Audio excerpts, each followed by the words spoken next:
Welcome back, everybody, to the Star Wars podcast, where we talk all things Marvel, Star Wars, and everything in between. Please take a moment to check our show notes to find our social media, merch, and more. Today's a big one. We are talking about a full season of Star Wars Visions, and I'm so excited. We're going to go into full spoiler details, so if you haven't seen it, I would get out of here. It's a quick watch. They're all short episodes. You got time. You need to pause and come back. I'm here with the guy. I don't know how he got here. He had this junky spaceship. He showed up at the starting line. And, you know, all I have to say is... Goodness, they let anyone in these days. Tommy Pizzullo. Tommy, how's it going? Good. And listen, Michael, I know sometimes I embarrass you, but it's just because I'm your pod mother, okay? That's what I do. No way we had the same intro on the same episode. We're in sync already, Tommy. Which is a good thing for a podcast like this. Yeah, you know, I'll tell you right now up top, my favorite episode is the one where the small child disobeys authority only to be recognized as a great Force user. Just kidding. That's every episode. I know. There's a lot of Baron episodes. It was a lot. There's a theme going on in season 2 of Visions. Yeah, so when I'm all about it. We're all about the young kids being heroes here. So I'm going to bring on a good friend of the podcast. He is our anime expert and Star Wars correspondent. It is Luke McGee. Luke, how are you? Hey, how's it going, guys? Really glad to be here. Excited to chat some Visions with you. Yeah, I guess that's it. I mean, what else? Yeah, I was pumped on the release, and I get to see it, and now I'm even more pumped to do this podcast. Let's go. Okay, and we have another guest here, full roundtable. Super excited to be welcoming one of the internet's foremost Star Wars animation experts and the host of the Fulcrum Broadcast podcast. It is Michelle. Michelle, how are you? Oh my gosh, what an intro. Thank you. I'm great. I'm so happy to be here. I'm honored. Who doesn't love talking about Star Wars and Star Wars animation? So I'm excited. Yes, absolutely. Let's see. Who do I go to first? Tommy, I'll start with you. You know, we talked about season 1 way back. Here we are with season 2. We've got the full picture. What did you think as a whole? As a whole, like sandwich, each ingredient's in there and looking at the whole thing. I loved it. I think for me, season 1 had some highs, like huge highs, but there was a couple episodes that were real low for me. This felt very consistent, and like there wasn't an episode I was like trying, like being like, do I have to watch this one? Each one I was engaged. They had different perspectives. Like we said, kind of a lot of the same themes, but I kind of liked that, seeing how these different studios took their shot at telling that type of story. I want to see. It's the same problem I had with season 1. I want to see full series on some of these storylines. Like I want more. Yeah, well, I think we're gonna have to wait on the sequel season. I'm ready for that one. Michelle, I think a big thing coming into this that was interesting for me is they really opened this up to like the whole world of. It seemed like everybody on the planet had an opportunity to make a short here, which I felt like gave us a lot of different perspectives. What did you think about the opportunity for all of these different studios across the world to be able to make shorts for season 2? Yeah. That's a great question. I mean, it was remarkable. I think these different studios are a perfect like display of what our world looks like, and they reflect the cultures and the people that live in the countries that created these shorts. So they're just so diverse and fun and beautiful in their own unique way. And then, as we've already been saying, like there's a theme among all of them, which is so cool that despite all of these shorts coming from so many different places, that together they create this very like cohesive volume. But no, I absolutely loved them, and each short was unique, but then also just so cohesive with the rest of them. Yeah, it was fantastic. All right, Luke, I got to throw it to you now. Season 2, has it held up for you? What did you think? Man, it was just so refreshing to see all these little studios from around the world all come together and make cool stuff and see different animation styles. And they put their culture into each episode, and you really could tell, like, you're watching one episode, you probably could guess in what area that came from. And I think it was really cool to see even some of the smaller studios give it their all for some of these episodes. Like I really loved this season. It was great. Yeah, I think that's my big takeaway after like researching some of the studios. Like my goal was I wanted to figure out the name, I wanted to figure out where they were located, and I wanted to like let everyone know what their biggest project is. And there's like 2 or 3 that like I never heard. Like there's French studios that just make French animated movies that I've never watched. So it's like it's not even like these are like the greatest studios in the world. They picked the ones that truly would be able to express their specific vision, which I think is admirable. Yeah, and I love too, like it's something we've been asking for in the on the other side of the Star Wars live actions and stuff is it's a big universe. We don't need to cover the same characters that we constantly cover. I love that this is like random people that we don't know in the universe. We get to see what happens to them. It's so refreshing because the universe is so big and it's such an incredible world that I want to explore in this way. And I love that Visions keeps doing this. I would love to see other, series do this where it's like, hey, we don't need to hear about the Skywalkers. We don't need to hear about Boba Fett. We don't need to hear about these people. As much as I love them, let's give random person. Come on down. You're on the Price of Star Wars. Not the Price of Star Wars. What is this now? Okay. Well, all right, guys. If you guys are down, I want to start diving into some of these episodes here. And the first one we get is the one that it seemed like this was the one that was marketed the most. It's the first episode. It is titled The Sith from El Guerrari Studios, which is a Spanish animation studio. This is one that like I didn't have any like reputable examples of projects that I had ever heard of, but they came up with something really interesting here. Let's throw it to Michelle first. The Sith. What did you think of the short? I absolutely loved it. And I want to touch on what you just mentioned, which is that Sith was one of the shorts used primarily in the marketing.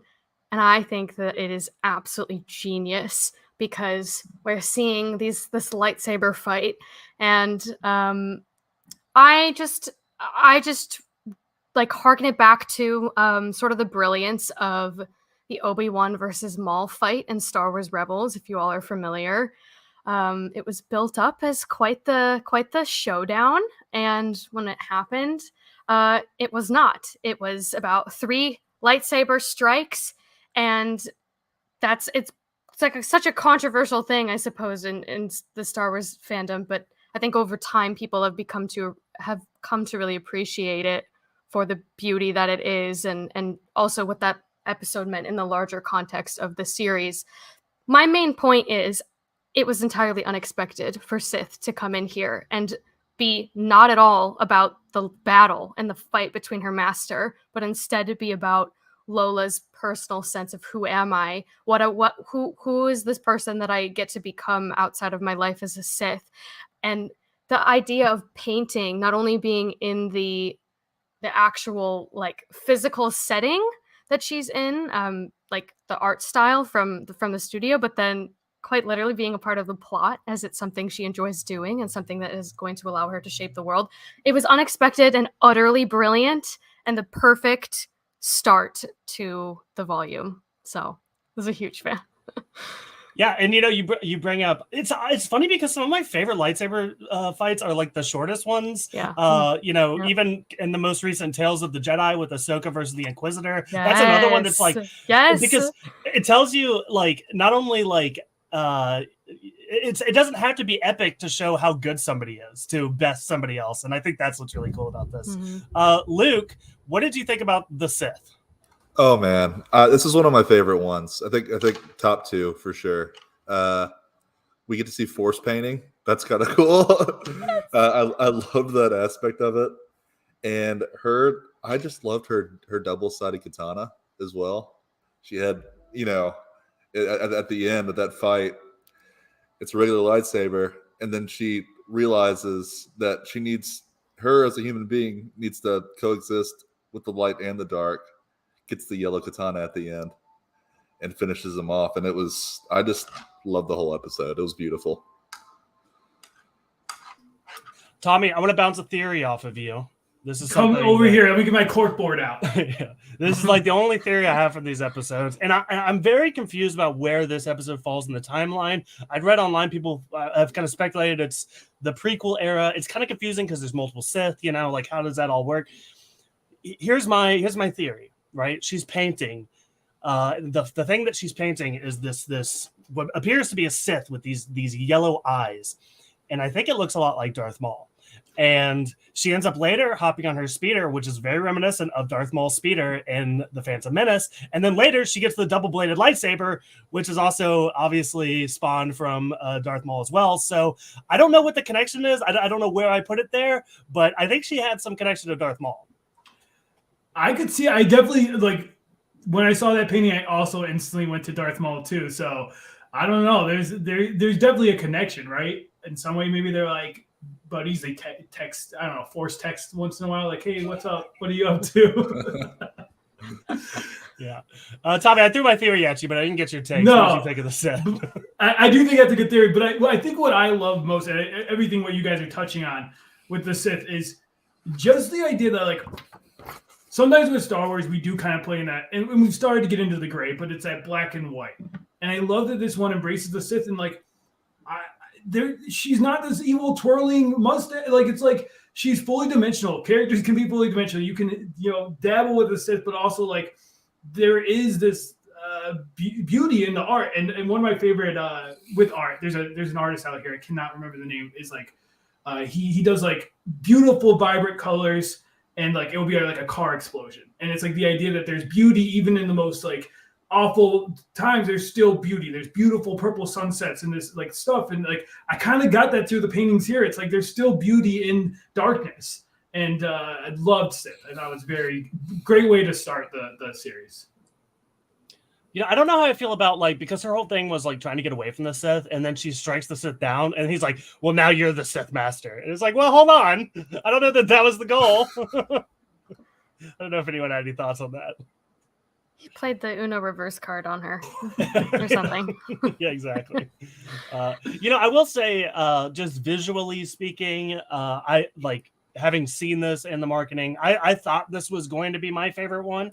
And actually it's kind of towards the bottom of my list. And actually I'm going to go easy on telling you guys what my favorite is, because we're actually doing a ranking podcast of all the Visions episodes. So I don't want to spoil too much, but I'll give a general idea. And it's not anything to do with the Sith. It's more so that I was just blown away by all the other episodes as well. So it's hard to, we're ranking really great things here. Yeah, we mentioned it's less of what you didn't like and more of what you liked a little bit more. Yeah. Yeah.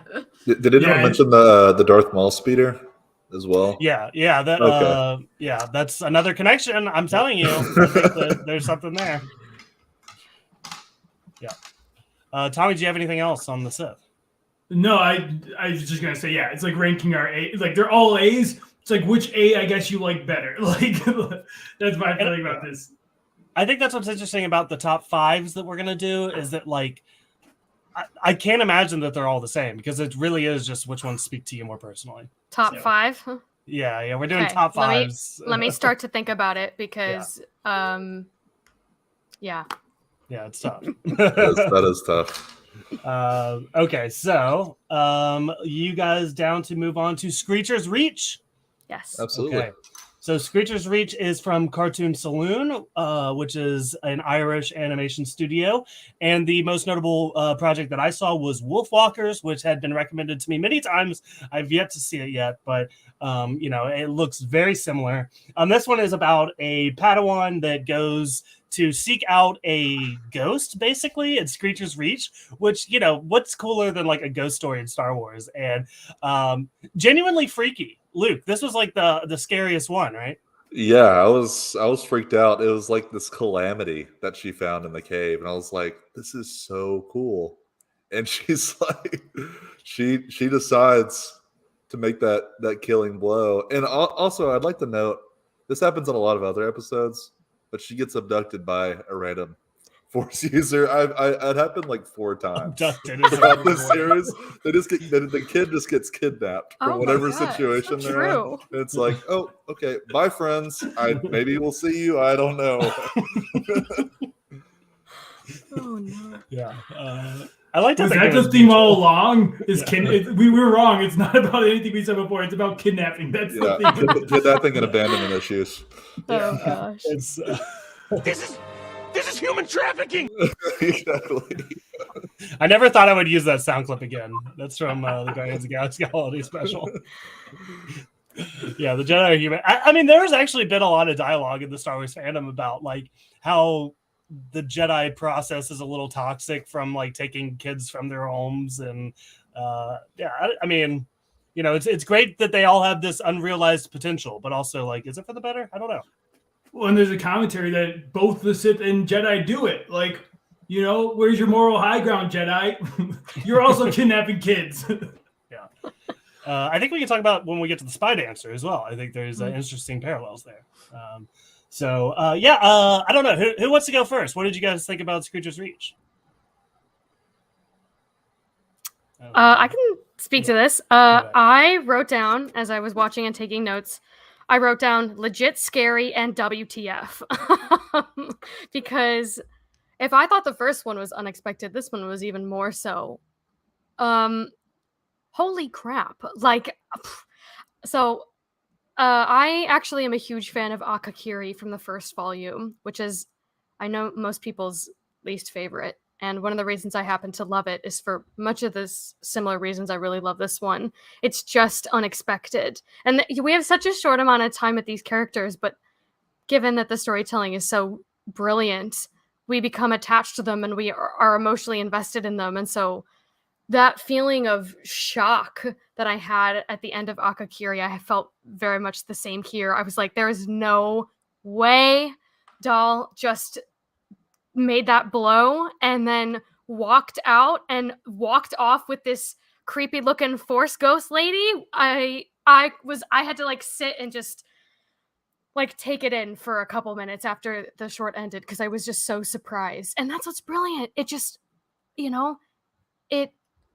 surpasses all expectations in that way. And obviously like visually stunning as well. I want to live on the planet that they are on, obviously not doing the like terrible workhouse type of like grueling work that all those kids were doing, but I want to live there.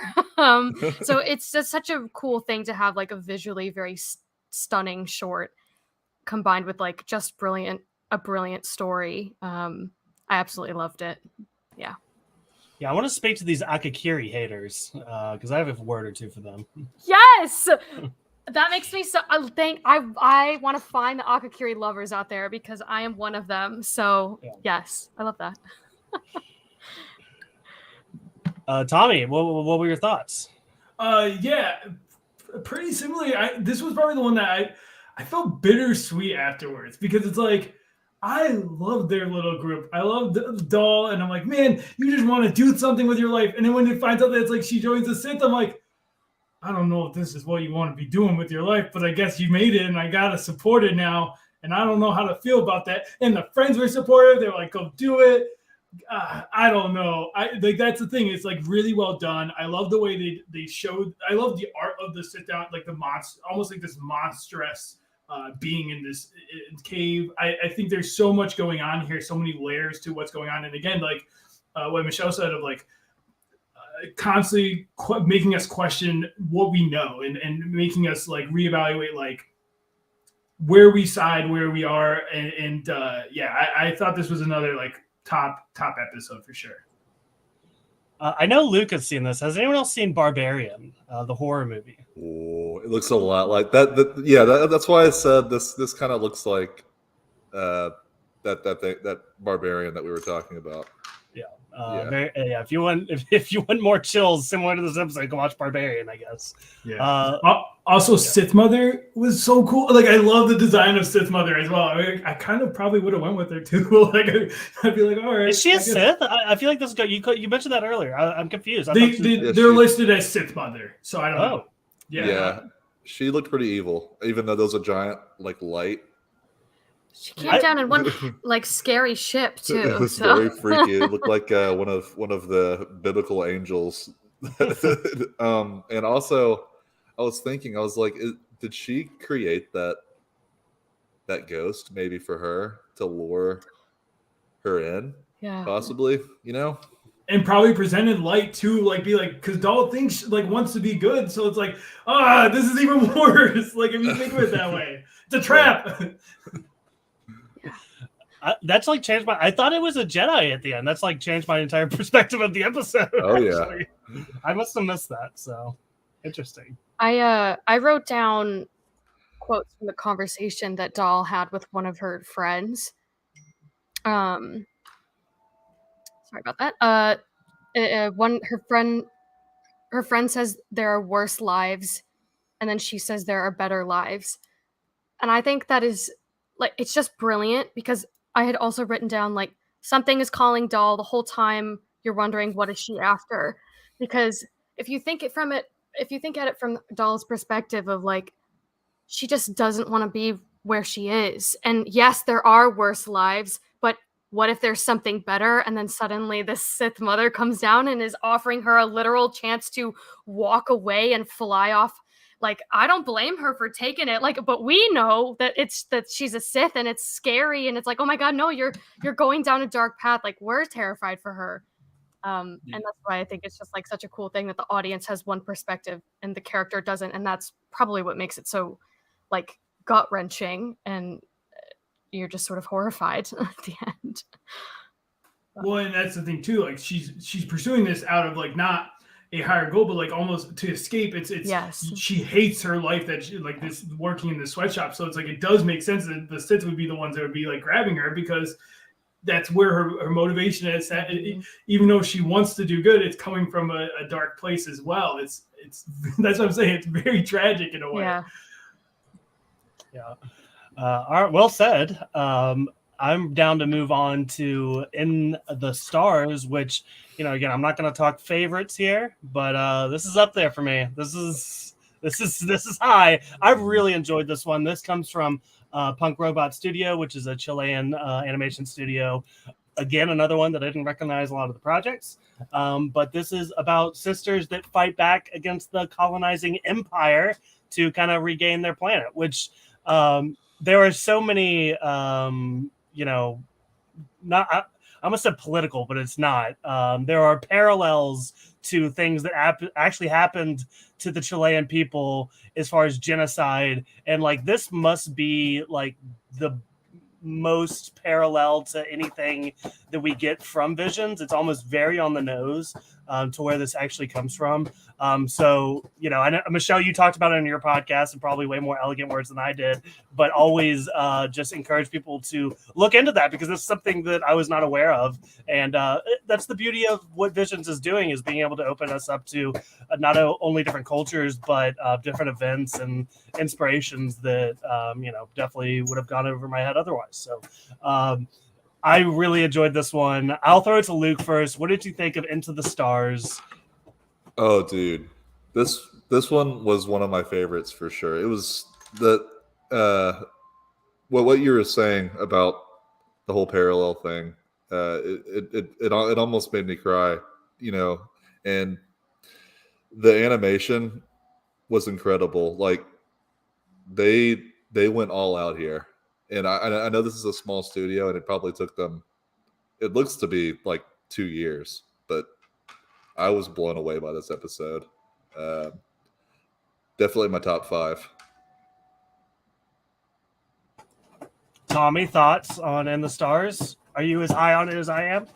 I don't think I'm as high, but it's still like I really did like the episode. I like the also like what they were able to do in such little time too, is like even touching on how we affect our environment, affecting like the water, affecting the light. I like that bit of it. I like the relationship between the sisters. I think it was very strong. I think it's a very tight like episode, in the sense that it knew what it was trying to do from the beginning. It did it well. And like you're saying, the actual real life correlation elevates it to that much more. And we got a little like force art in here too. I guess it's like everyone's force arting these days. Yeah, Michelle, you like the force art? I did. I really did. No, this one is in fact my favorite of all of them. I cried throughout most of it, like fully. I needed more minutes after finishing it to cry some more. I particularly like this one because of the things that it tries to say about just life and losing people, but having them with you. And one of my favorite quotes from Star Wars is that quote from Luke in The Last Jedi, "No one's ever really gone."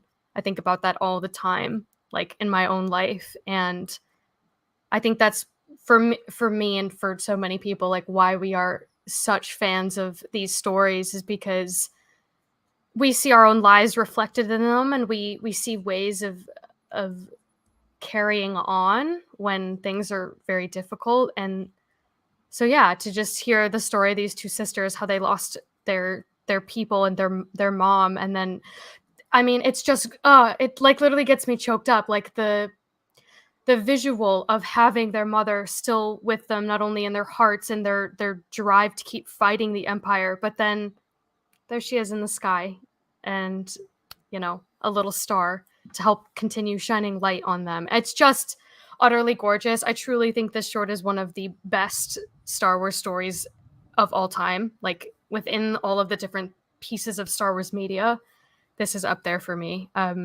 Just a beautiful story of hope, loss and hope, and everything. All the whole cycle of that, and what that means to deal with it. So, yeah, I was a big fan.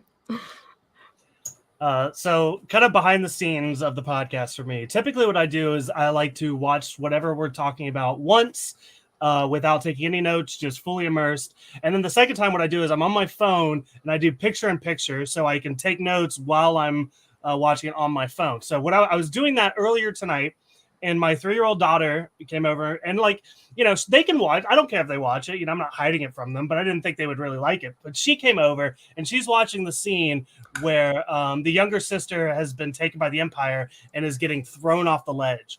And watching her watch that scene was it was almost like textbook suspense, right? You could see it in the purest form in my daughter and her reaction to it, where for a lot of people, even there's other episodes that showcase how somebody could get thrown off of a ledge or something, but the way they did it here were just the shots of how she was falling, and then their hands, and then how it looks like she's missed, and then she uses the force, and then my daughter's like, yeah, and I was all about this. This was I don't even think I fully processed how special that was and how technically perfect that shot was. Until I saw it through my younger daughter. So just a little side note that that's beautiful. Totally yeah. So. Yeah. Well, and what works too is something I'm thinking about now is both sisters have points. I think that's the thing too, is it's not they're both coming from good places in the sense that the one's trying to protect, which isn't a bad thing to do, and the other's yeah, but we can let's not give up on ourselves. It's the best sister duo. Thinking of another animated duo of sisters that we. You always got to bring up Roth and I do. Trace for no reason. I got to keep my title as their biggest ops. That's really what it's about. But genuinely, it is you guys are hitting on all the points. This is an incredible episode. It just does so much. Yeah. Okay. What else? Anybody else have any other final comments on In the Stars? I mean, great. What else can you say? Okay. It was incredible. Loved everything about it. This is the next one here that seeing the trailer for this just absolutely gobsmacked me. Seeing that Armand Studios or animation, the British animation studio that does notable things such as Wallace and Gromit and Chicken Run. If you had told 8-year-old me that was watching Chicken Run that they would be making Star Wars things, this totally works for me. I'm typically the kind. I typically lean towards more of the Into the Star type episode than I would the I Am Mother type episode, right? I like a darker themes, but I don't know if it was the fact that this came right after a darker one, but this one totally worked for me. It was so much fun. I thought the characters were really great. Who wants to talk about I Am Your Mother first? I'll start, dude. I love this episode. I was laughing the entire time. I love the whole mother-daughter aspect. She's trying to she's so embarrassed, and she's trying to hide the race from her, but her mom comes to give her lunch, and her underwear is flying everywhere. It makes her feel really bad, but they have a bonding moment and they win the race, and I just loved everything about it. Like it was a very good episode. I'd also put this in my top 5. Like it was. I just recently watched it. And I loved it. Yeah, no, this totally worked for me. I think one of the funniest moments was one of the teams is like mocking the Wookiee baby. They're like sticking their tongue out in it, and the Wookiee baby like rips the stuffed animal, and they're like scared. Like that was like so cute and fun. Yeah, there's a lot of moments like that in this episode that just fire. Tommy, how did you feel about I Am Your Mother? Yeah, it's adorable, right? Like it's such a cute story. I think like it's needed. Like if we're looking at the season as a whole, they're so well paced, and like we are dealing with like a lot of darker things. It's nice to break it up, have kind of like a maybe more focused for kids kind of episode here. But it's great, but also it's for adults. Do you know how many Easter eggs are in this episode? Like so many things. The internet's a buzz about. They're trying to make sense why Maz has Luke's lightsaber in this episode. It's in the store, but also the hand, which like why are we selling off Luke's hand? I would probably buy it. There's precedent for that, by the way. Buying hands. Well, I feel like it's for another episode, but okay. Luke's hand it is important. The severed hand. And this is one too where I think the voice acting for me really matched what they're showing, and like the mother in general, so warm, so like I loved the mother. I love the lines at the end.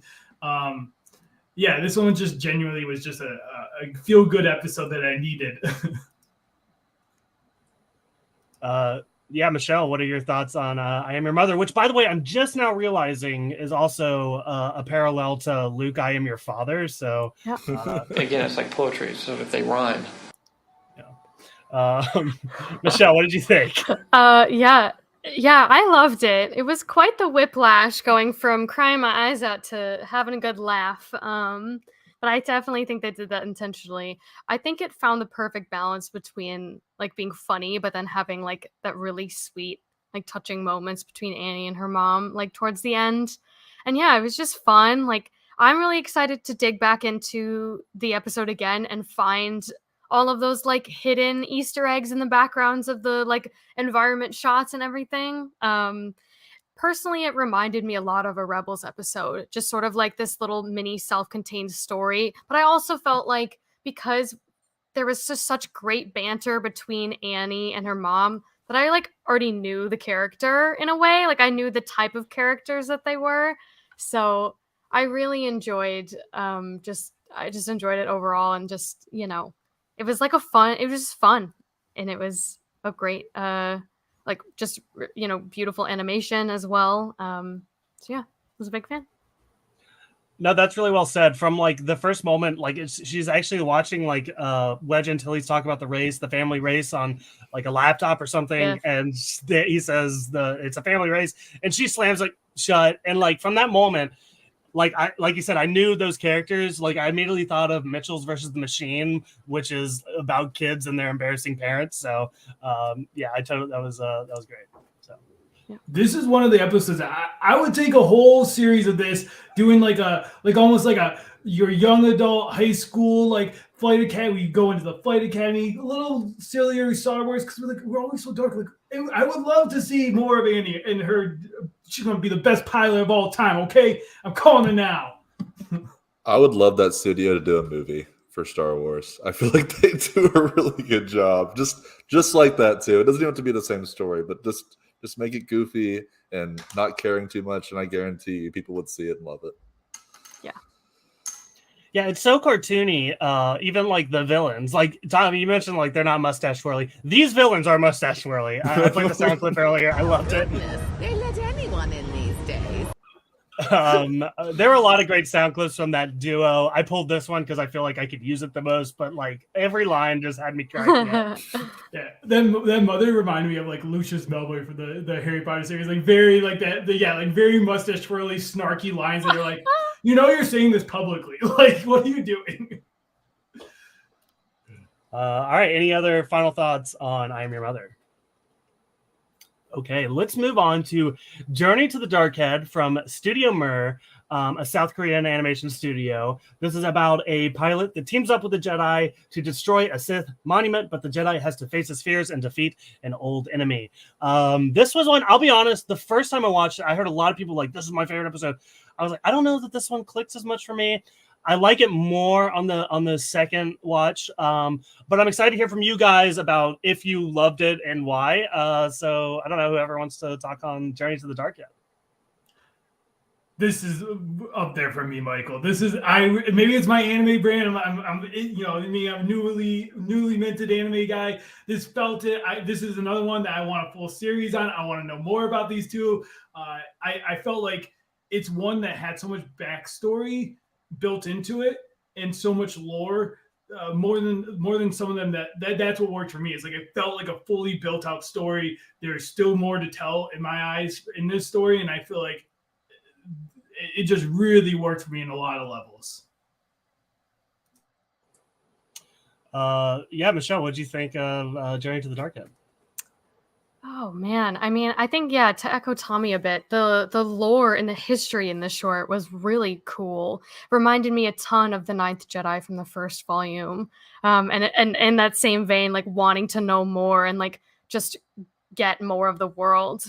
This is the only one of the volume that I ironically almost because of that reason, so opposite of Tommy, that I didn't. It's further down on my list only because I felt that there was so much to grasp in such a short amount of time. I actually, when I initially watched it, I rewound the stream a bit to go back and like listen to this scene, like a certain scene again, because they were just like they were explaining a lot of the exposition via dialogue or whatever, and so and that just could be my own preference of like I'm such a visual type of person where I don't usually like a lot of major exposition and dialogue form. I like to see it. So, but that being said, still absolutely phenomenal. I loved I did listen to the Korean language cast version with the English subtitles, which I think was the way to go. And just like the emotion in it, you can just tell that like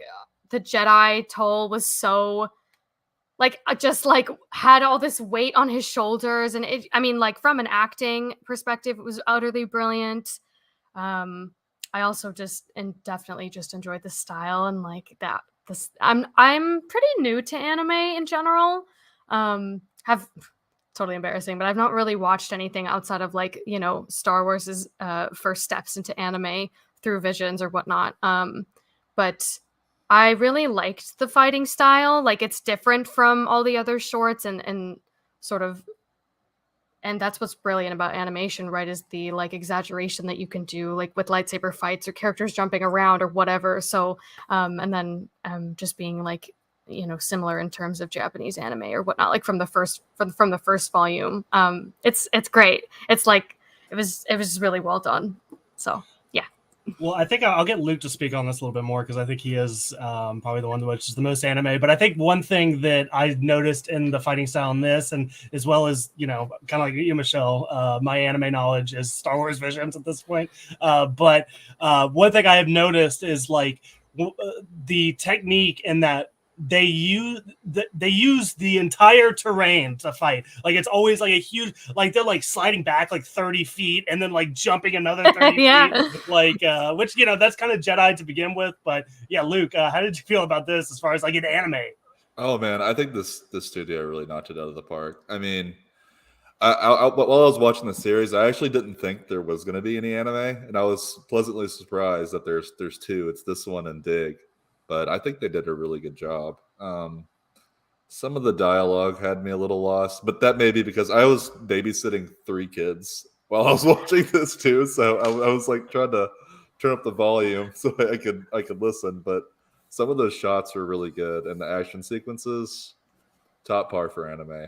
Also, I know Tommy's just now getting an anime, and Michelle, you may want to start.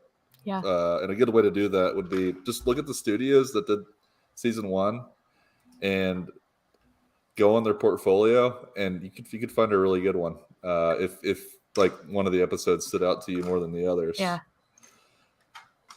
Yeah, well, It's a great suggestion.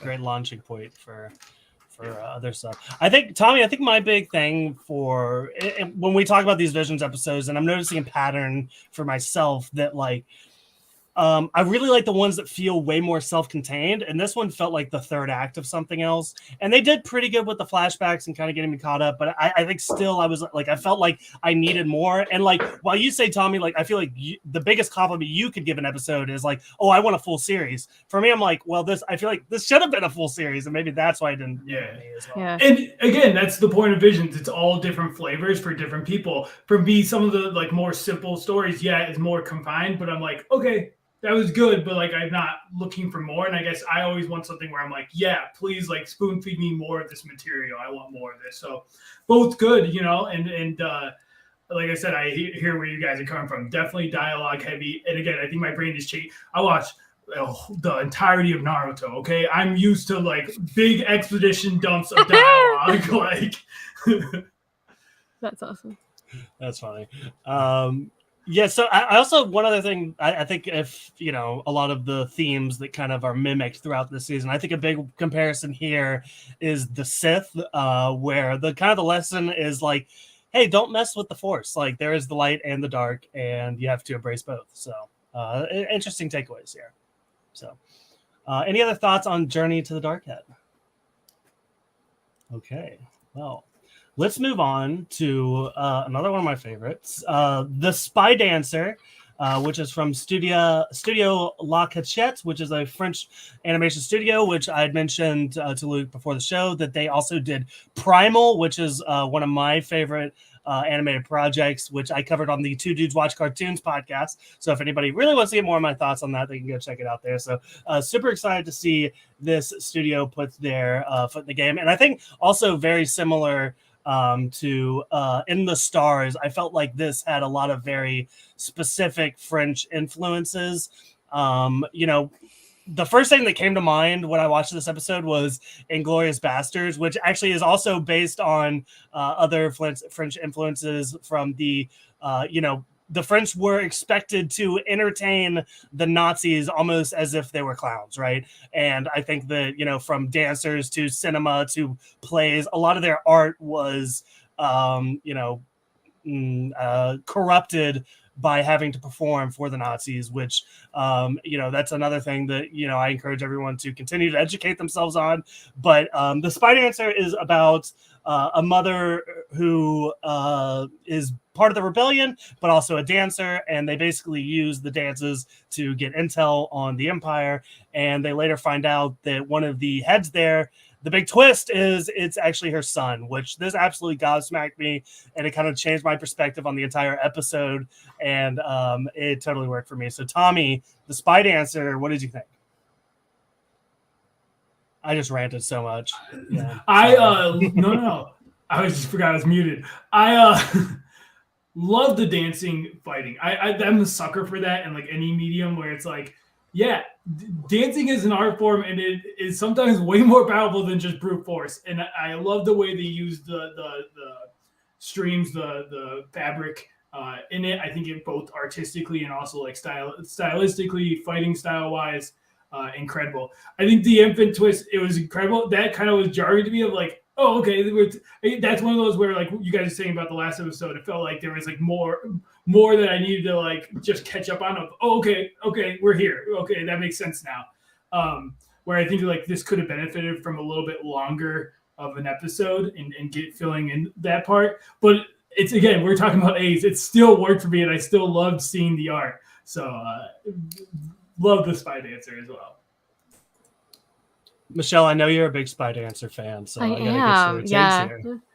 Yeah, this is one of my top 3. Though I will say it's funny because probably within the last or over the weekend or what. So my order currently is In the Stars, Owl's Song, Spy Dancer, Screecher's Reach. And I don't know what the fifth one is, but Screecher's Reach might be flip-flopped a little bit into third place. Nevertheless, I absolutely loved this one. Very much what Tommy was saying about like just the beauty of the whole like dance performance. And then of course when she does it again, but this time she's kicking some ass. So yeah, it was amazing. This is one where I really wanted a sequel. So it's funny. I tend to like the ones that are more self-contained, but then this one is up there on the list for me as well, particularly because I was so gobsmacked and like wanted that sequel and was like, oh my gosh, what a twist. But yeah, I really loved the style and just like the backgrounds were beautiful and just like the landscapes, and I found it very colorful, which was just sort of really cool. And I thought that the plot ended on like a very sweet note. It sort of reminded me a little bit of like the perspective of the story suddenly shifted to the son, and you're left with this question of, is he like going to try to go after her, or like is she going to show up again one day because she gave him like the tracker or whatever, or he can find her or whatever. It kind of reminded me a little bit of Rogue One, that ending where you end up just seeing Leia, because obviously, unfortunately, all of the characters that we've gotten to know over the course of the movie have made their sacrifice. So it ends with the story shifting to another pivotal like character. So this is one where I was like, oh my God, if we get a sequel, it'd be really cool to then have the rest of it be from the son's perspective of him being like, and thinking about, oh my gosh, my mother found me. What do I feel about this?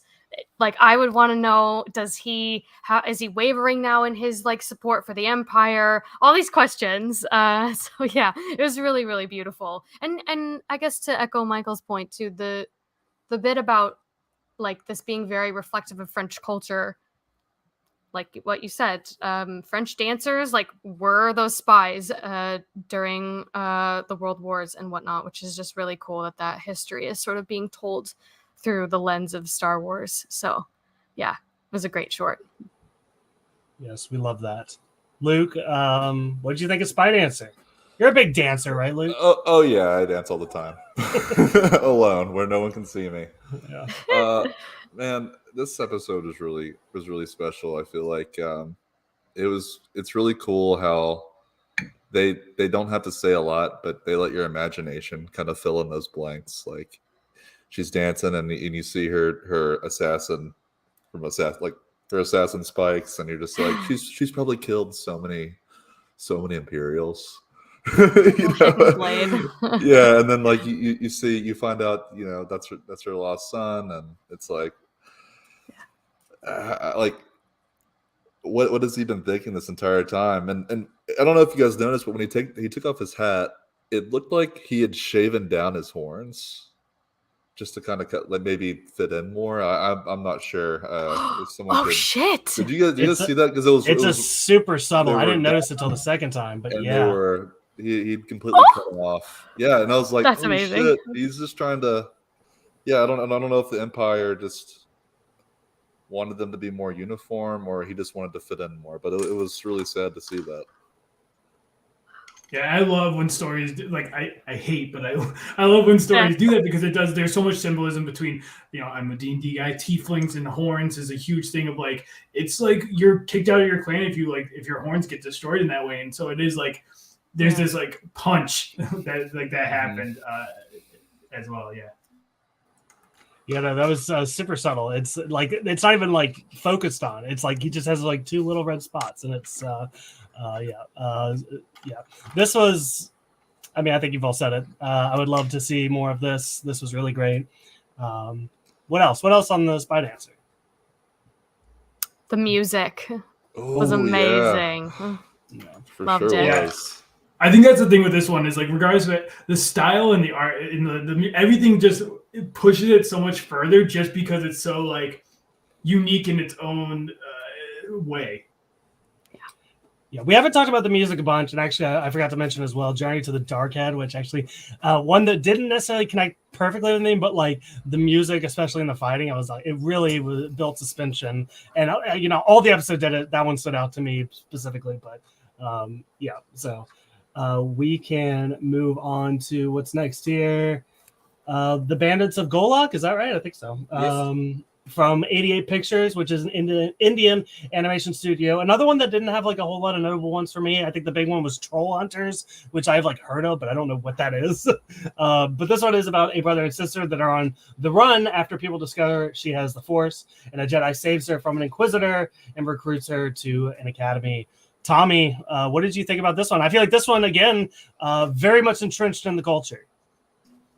Yes, I was just going to say the same thing. Definitely, like I think there's influence of having to flee, having to escape, and I think this one, like it, for me, I got lost a little bit. I think I needed to like watch it a couple more times to fully embrace it. But I think like the symbolism of the flute. That again, there's another sad one where it's like the breaking of a pair. It's like it still got me emotionally by the end of it. I'm like, oh, okay, the bandits are broken like that. I was like, oh, my heart, where'd that come from?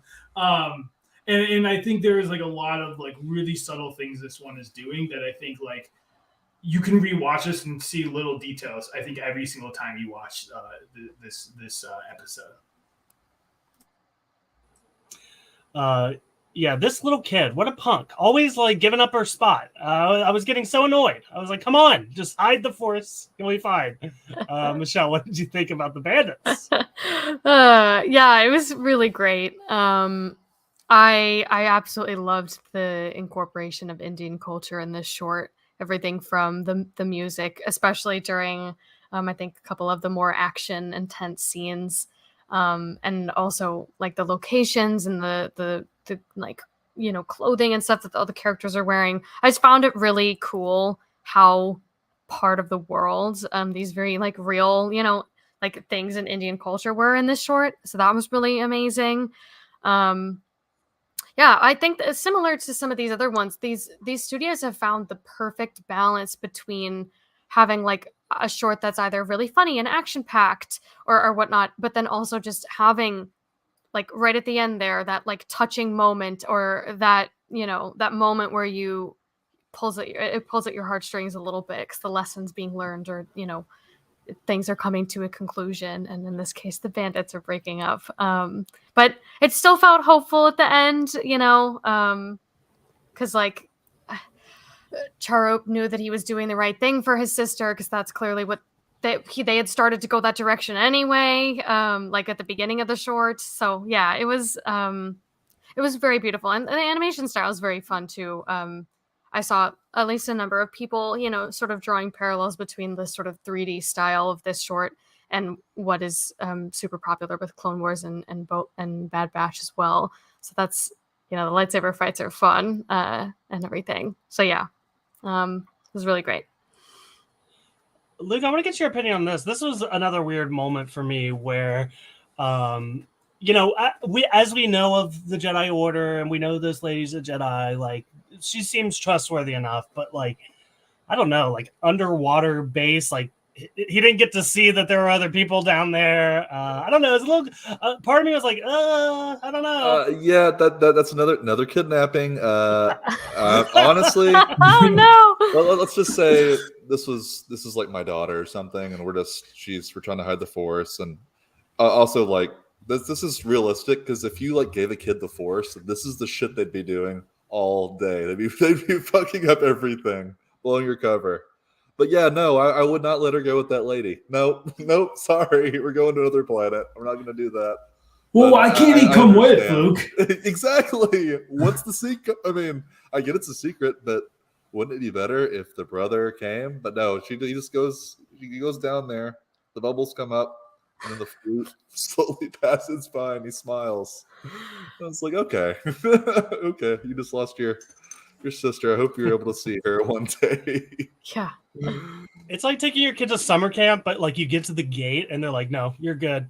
Just drop her off and go. It's like, well, can I like see the conditions here? What's going on? Yeah, let me walk down there. It's nitpicky, but yeah, I thought that was kind of funny. Yeah, I thought that was funny too. Let's see what else. What else on the bandits here? Oh, the villain. I thought yeah, his what do we think design about was that? super cool. Yeah. And they got the inspiration from the Inquisitor lightsaber. I like that they brought that over. Yeah. But that was awesome.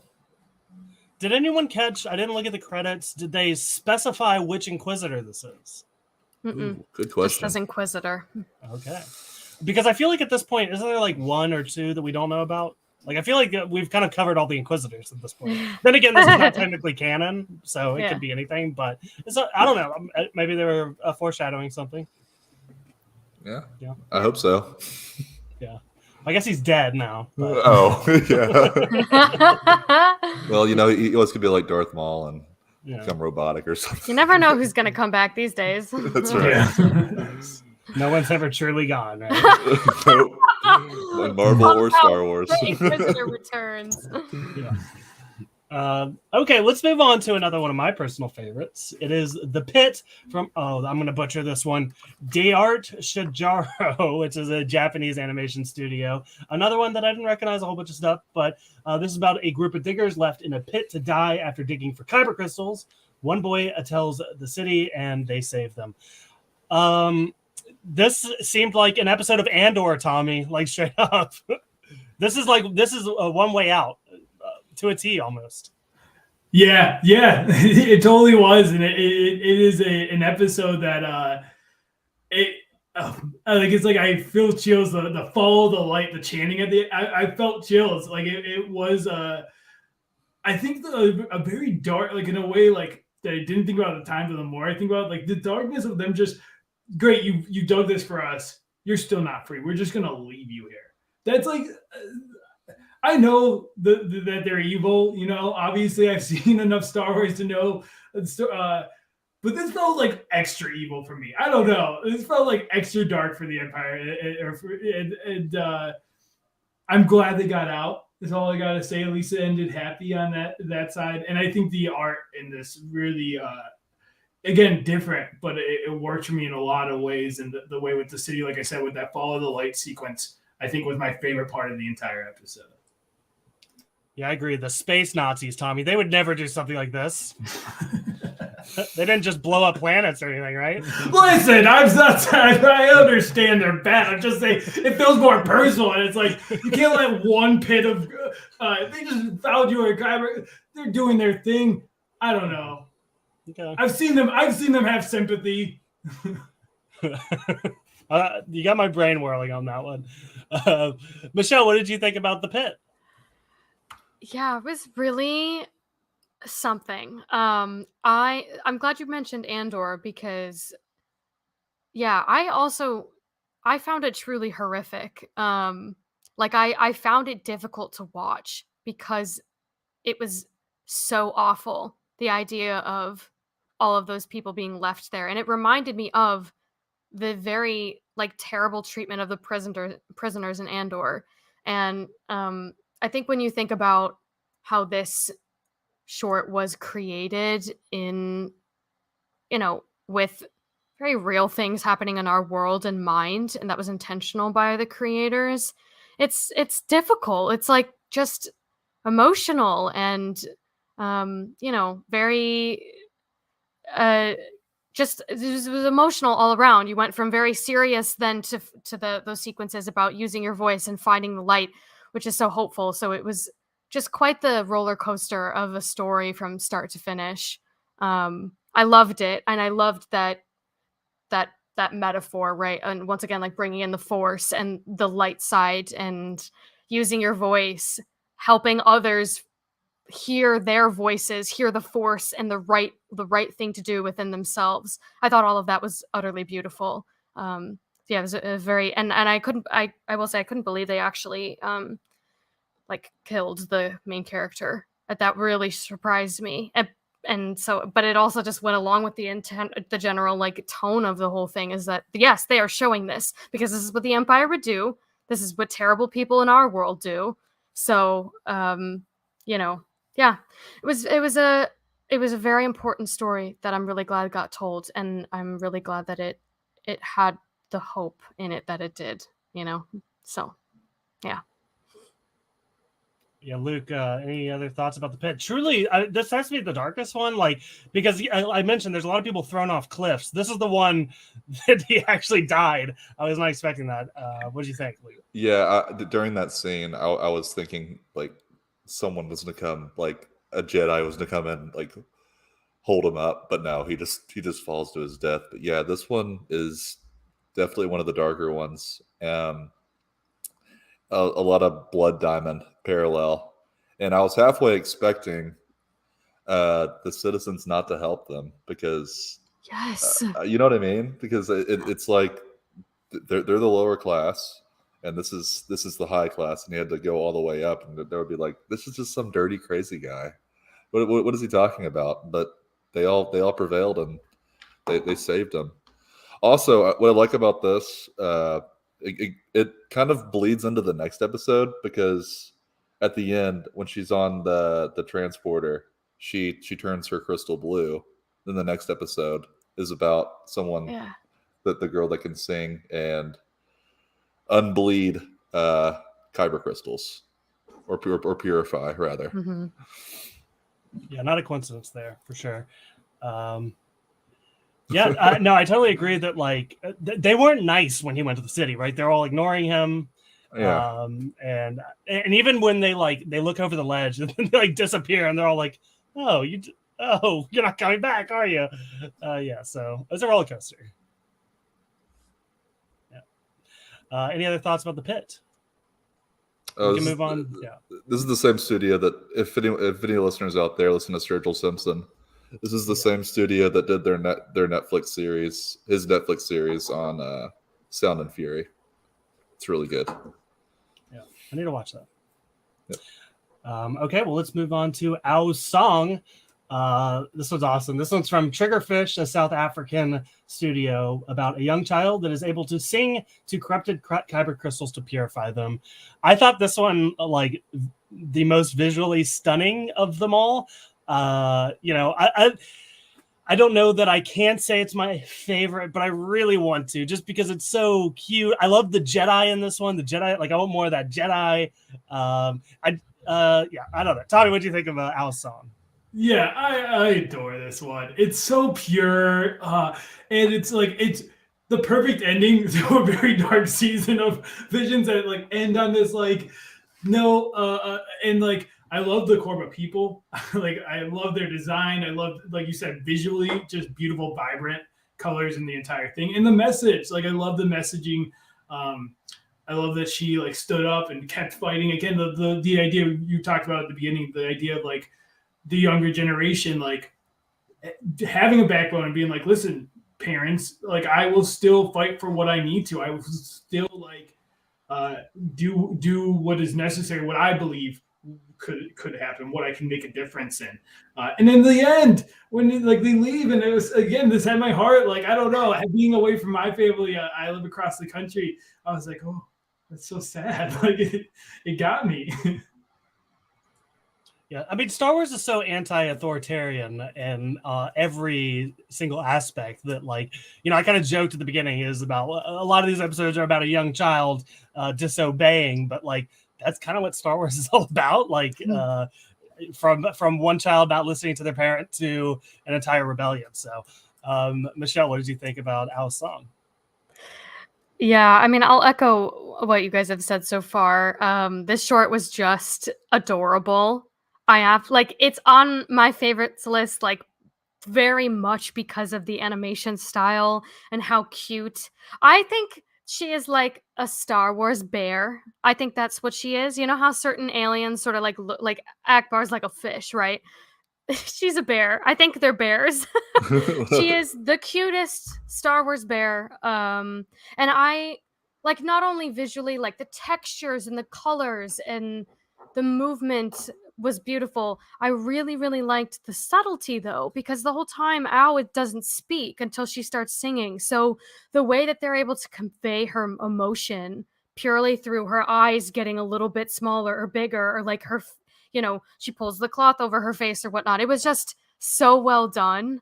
And I really, I think it was a perfect ending short for the volume to just bring, speak to the same things that have been being said by all of them, all the episodes, this idea of using your voice, and in her case, quite literally, and finding the force within yourself. It was just all around a very beautiful story. Yeah. And more kidnapping watch. There it is. So this one, she went a little. She wouldn't go willingly. Yeah. She went to college here. Okay, so this is where we draw the line on kidnapping. This Jedi seems a little bit more trustworthy than some of the other kidnappers from the other episodes. All right, that's gonna be our next part, ranking the kidnappings on how bad they are. Yeah. Okay, yeah, that's actually not a bad idea. Luke, Al's song, did this work for you? Oh, I loved it. The animation style, like Michelle was saying, it was amazing. Like, they all just look like these cute little small teddy bears that you can buy, right, that fit right in your hand. And it's the whole thing's beautiful. And the set design, I was like pausing and looking. I was like, these guys, this is another really small studio, and they really knocked it out of the park. Like, it looks so good.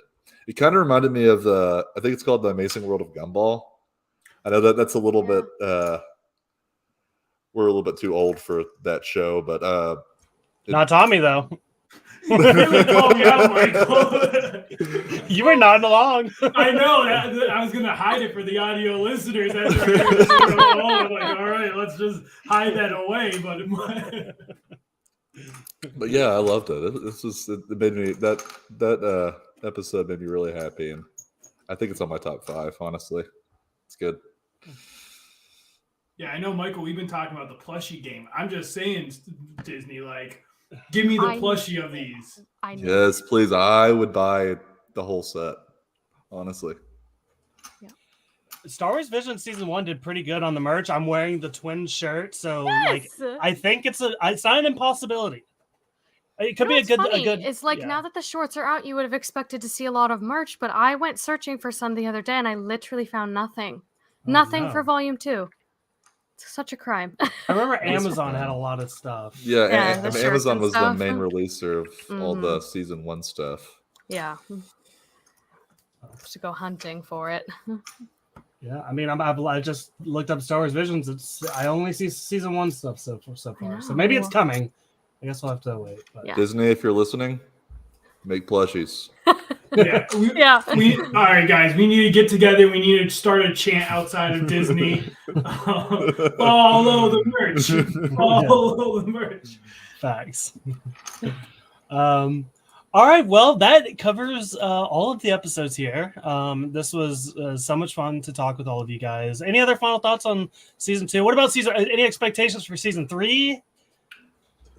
When do you think we do like repeats? Do we think that we never do we think we never go there, or do we think we constantly keep creating new stories instead of going back to any of these stories? I think they could do that next season because they have enough content now. But if they wanted to go another direction, they could honestly do more studios from all around the world because there's still more. And they could do American studios too, which could be interesting to see. I don't even know if Pixar would touch this, but they might. They're the same company, so I don't see why they wouldn't, but it'd be kind of cool to see. Pixar would be great. Tartakovsky, I need to see him put his hat in the ring here. There's I think we have enough from American studios, but if we're going to go there, there's a lot of gold to be mined. I don't know that I would expect sequels within Visions. I think what would not surprise me as much is if they like one studio so much that they're like, all right, you can make your own show. I think that would be the next possible step. So, And again, not necessarily a sequel, but hey, we can collaborate on something what's the next Resistance or whatever. So, all right, what else, guys? Any other final thoughts?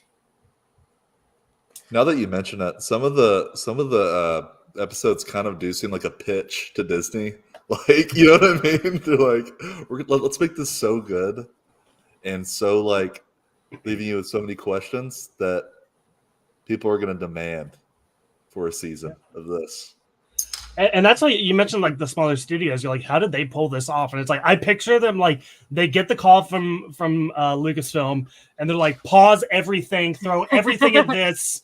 Like no other project matters. This is like our shot. And I talked about this back in season 1, where like what I love so much about this concept is like there are like creators, people that have gone out into the filmmaking world that were inspired by Star Wars. The reason they create other properties is because they were inspired by Star Wars. And, you know, while they're like sharing their stories, there's probably still like, you know, for me as a creator, you know, somebody that has written comic books in the past, and let's say one of my comic books blew up, that would be great. But I would always be like, man, I wish I could work for Star Wars. And like, man, that's not really a possibility. But then it becomes a possibility, and they give these people the chance to do something in their own world. And I think that is what is so great about what Star Wars Visions is doing. So it's like everyone, like Tommy, imagine right now they call you like, this is your one shot. This is it. Don't miss. Like, yeah, I mean, I'm giving I'm quitting everything I've done before. I'm going all in on animation. You're throwing Star Wars out the window. See you later, Michael. No, but like to your point, and it also brings a new audience to what they've already made. I think it's such a big opportunity that, like, yeah, I think any studio is clamoring for this. And I just like going off this. I love anthology series. Like I love it. I'm a huge Love, Death, Robot fan, because what it does is like it caters to so many people, because like we saw as we talked about these, it hits different things for different people. There's almost no genre or type of animation that isn't covered in these series. And that's so wonderful to see, because I think so many times we get cookie cutter, especially with animation. I'm a big advocate for the fact that animation isn't just for kids; it can be for adults as well. And the fact that, that Gumball, wonderful world of. I'm making a passionate speech. Michael's over here with the Gumball. Sorry, Tommy. But yeah, like it is like a huge stance that like I try to advocate for all the time. Is like we can tell compelling stories in this way, in unique ways, and sometimes we do so many cookie cutter things that are just because it sells. And it's nice to do things because we want to inspire and we want to create, and not just sell like money. Sell to the big companies that already have millions of money already. Yes.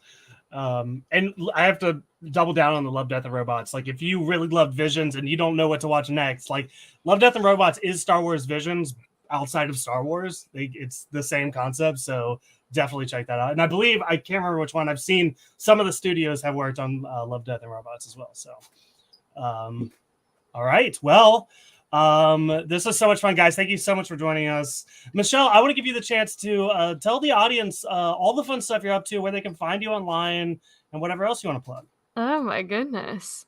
Well, first and foremost, thank you all for having me. This has been a blast.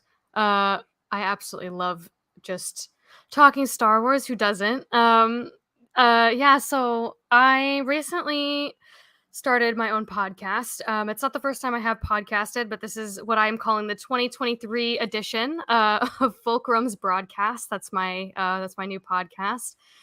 Working on getting it on all platforms, but right now you can find it on Amazon Music and Apple Podcasts. And I'm over on Instagram at Ahsoka X Tano. If you want to find all news about Star Wars animation and geek out with me about all things Star Wars, I'll be over there. But yeah, thank you again for having me. It's been a treat. Yes, absolutely. Luke, I want to, the same to you. What's going on in your world? You can also, we talked about this my last episode, but you have a project, you and I have a project coming up here pretty soon. If you want to talk about that. Yeah, so we have a project we're working on. It's a new podcast, comes out tomorrow. It's called Call Me Senpai, and it's my journey as an anime expert, giving someone like Michael, who isn't too keen on anime, but wants to learn more. And we're going to go through a journey on getting him into it and getting caught up. I'm going to start him slow on movies, and then we'll move up to series. But it's going to be a lot of fun. You can find me at Luke McGee, and the podcast will be Call Me Senpai Pop.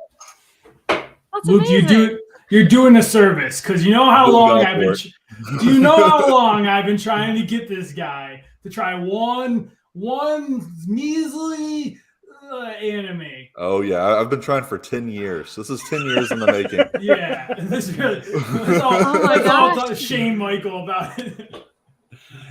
This is the best way to do it. I like creating content, so like that's how you force me to do. If you like, hey, you want to do a chore? Like, can I do a podcast afterward at least? So Yeah, Luke, I'll be in touch. I have some thoughts. Oh, Tommy. Knowing Michael's. Yeah, we'll. Yeah, absolutely. I'm gonna have you on soon. All right. Okay. Yeah, have your people call my people. Absolutely.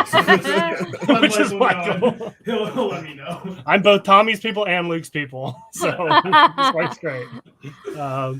All right, guys, I will close this out here. I like to remind you guys to rate and review us on iTunes and Spotify, preferably 5 stars. Also, please subscribe because we're going to be here every single week and sometimes multiple times a week. We're going to have another Visions podcast. Where we will be giving our top 5 episodes of all time. So if you subscribe, you'll get that right to your phone. You'll get a notification. It's super convenient. Also follow us on Instagram and Twitter at Star Wars Pod. And also we have a little Discord community. So if that's something you're interested in, you can hit us up and we will get you a link. But that is all we got for you guys. Thank you so much for listening, and we will see you next time.